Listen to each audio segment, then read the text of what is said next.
শোনো, এখানে যে ল্যাব সহকারী আছে, যে ম্যাডাম নিয়োগ হয়েছে এখানে ল্যাব সহকারী, উনি কি তোমাদেরকে কম্পিউটার শিখে?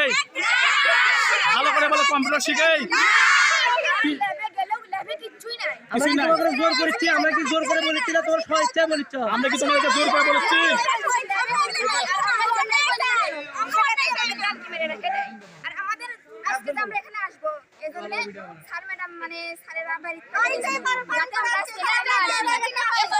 কি বলছে?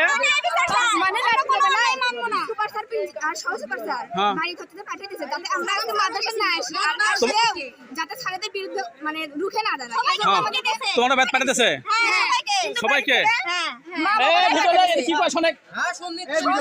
বলো, বাসায় যায় আমাদের ভয় দেখায়, ভুলভাল বোঝাইছে যে তোমরা এগুলা করো না। তোমরা কিছু কত দেখছাও? এক দফা এক দাপে সুপারের